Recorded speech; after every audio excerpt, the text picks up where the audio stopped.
Okay, so right now guys ay papunta tayo ng Tagbak bus station.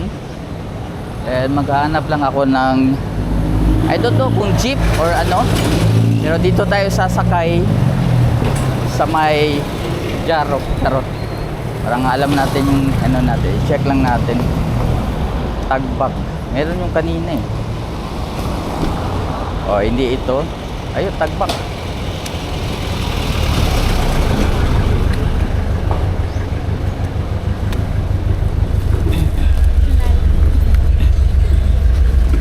Sa bus station lang, boss.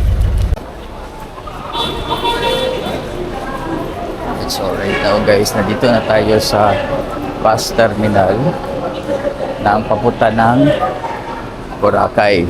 So check ko pa, merong Balasan, Concepcion, Estancia,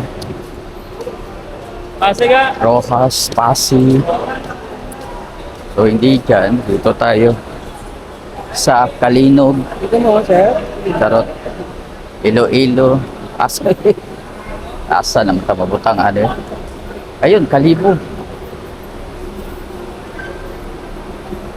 Wala pa yung Boracay.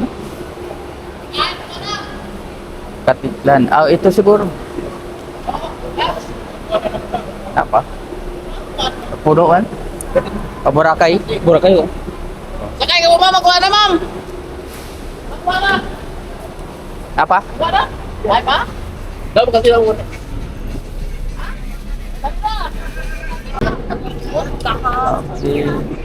Excuse me. Naka...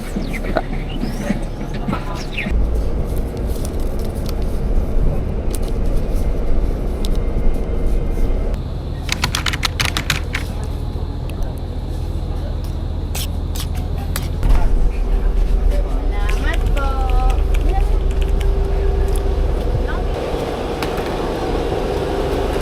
Ayun.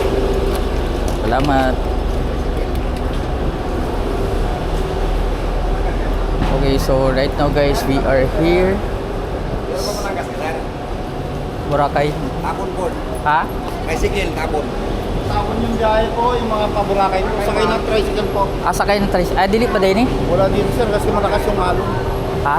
Maglipat doon, sa habagat po, doon yan. Ah, doon sa kabila. Ah, sige, sige. Kapag habagat daw, dito daw. Burakay sir. Oh, pa Boracay. Sakay sir. Ha? Ikaw lang. Oh. Doon sir, doon sir. Well. Ah, asa dapit? Ah, dire. Oh, pila ka mo sir. Ako ra isa. Ah, sige sir.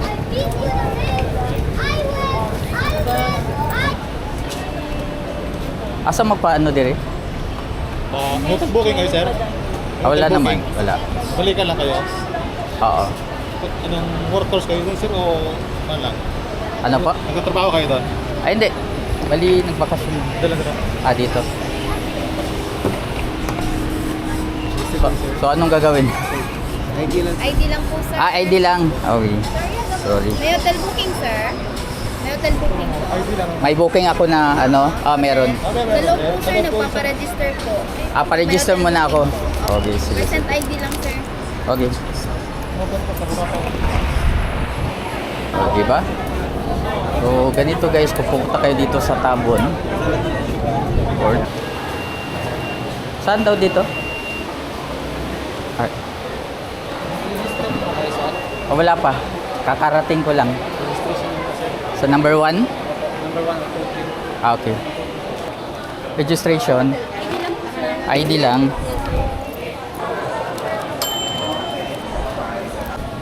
Okay, so pupunta daw ako sa may ticketing. Dito ang next. Ah? Isa lang. 50. Okay. Okay, so right now kakuha na tayo ng mga tickets. Sasakay na tayo ng barko papunta ng Boracay. This is your 50.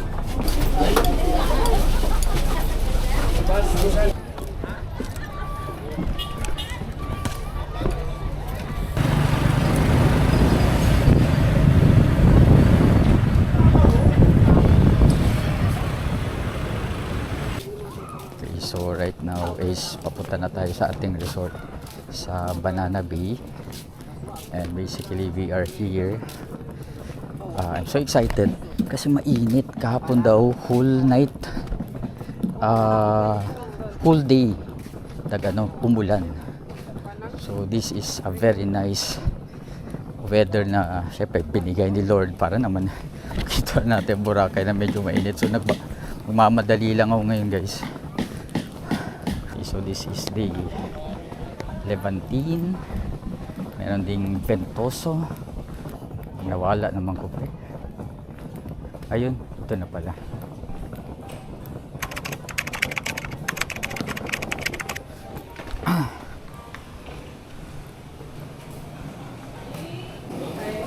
Thank you. May ano rin ba doon? Water na ano? Wala. Water. I mean dispenser or something? Meron kayong water sa loob. Meron. Okay. Tapos, pag nag-need lang kayo magpa-refill, bali, ano lang kayo, text lang kayo sa Text. reception natin. Okay. Text. Itong number na binigay. Oo. Okay. Saka ng their time. Their time na ako. Nice, no? Nice ang ambience.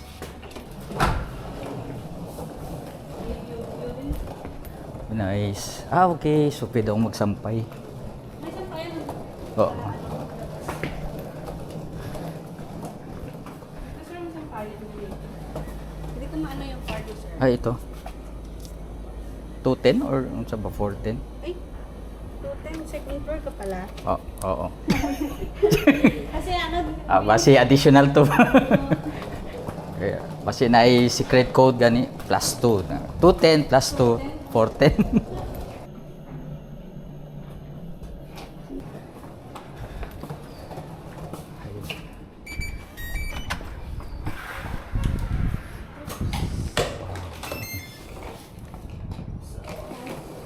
bali meron kayong ano, sir, water sa loob, sa ref. Ayan, okay. Refill ka lang, sir, pag naubos. Pag naubos na. Tapos, may mga ano naman dito. Thank you, sir. Thank you. Thank Salamat. So, I decided na dito akong mag-ano. Ang ganda oh. Ano kaya ang resort to? Okay, I decided na dito ako sa May Bulabo kasi gusto ko nga peace, no? Yung relax lang at least. Then, mahilig din ako sa lakaran. So, perfecto para sa personality ko. So, yes. Papunta na tayo sa may Boracay. So, lalakarin lang. I think mga 3 to 5 minutes lang yung lakaran. So, puntahan na natin. Let's go. So, hindi ko alam kung anong ganap dito. At maraming tao. I think magpapaano sila. So, this is the I Love Boracay. Ay, human drone.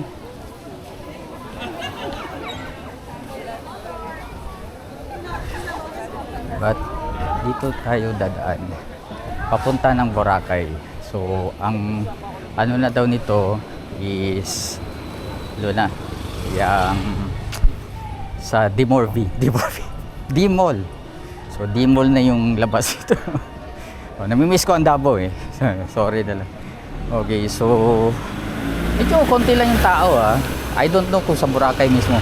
So guys, nandito guys kasi habang mainit pa, meron pang araw, masilayan na natin yung Boracay at its best, di ba? Kasi nga kahapon whole day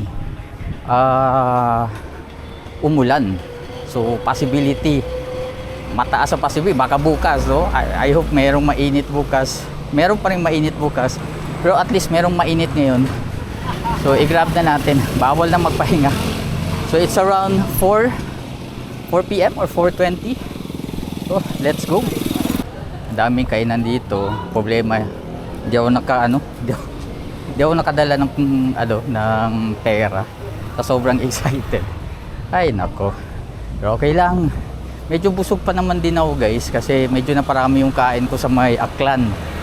Aklan ba yun? Parang part pa ng Aklan yun. So medyo busog pa tayo. Later na lang siguro ng gabi. Meron dito. Okay, so ito na yata yung Dimorvi banda. So pasok pa. Uy, merong undox dito guys. Nahanap-hanap ko tong Andox kasi sa Coron. Usually dito ako kumakain. Oo.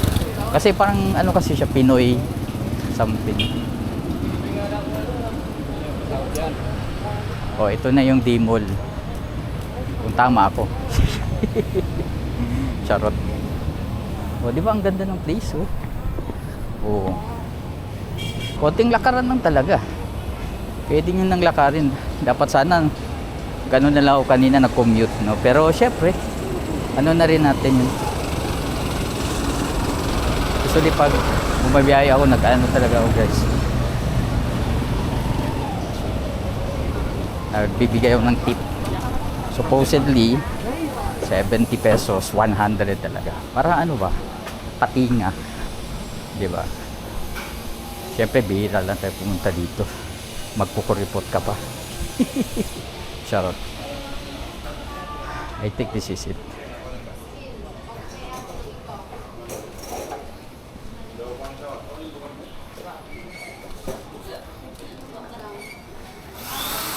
Parang iba yung place na napuntahan ko, guys.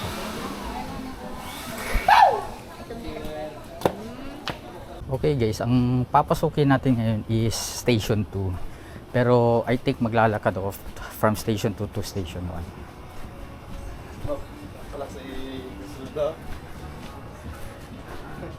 Or depende siguro. I think from ano kasi, from medyo mainit kasi. But ang pagkakaalam ko kasi ang Station 1 is good for sunset. And even umaga, guys, maganda ang Station 1. Merong ano ni Mary. Ganda doon. So I don't know kung makikita naman from Station 2. So check natin. Medyo konti lang yung tao, no?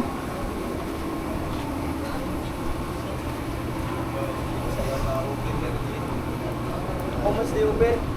Oh, pagkuhan na. Balik pa niya. Pinang-lisiping na mga ay. Oh, mag-siya mo. Ganda yung naprad. Birang buhay ito. Hindi ko pa dinala. Okay, so Alright, sir. hello, yay! This is it. Pansit, the Station 1 ng Boracay. Ay, Station 2. This is Boracay. Ayun, oh. Wow. Problema, hindi ako nakapag-ano. Ang ganda. Hi! Welcome back, Laking Davao sa Boracay. Yehey! Ang ganda. Saan ba yung grotto? Layo talaga, no? Makikita nyo dito, guys. Ito yung Boracay Station 2. And place is really nice, ha? Perfect na perfect. Okay. So, relax lang muna tayo dito, guys. Tingnan nyo yung ano, sa ano, pino. Pino talaga.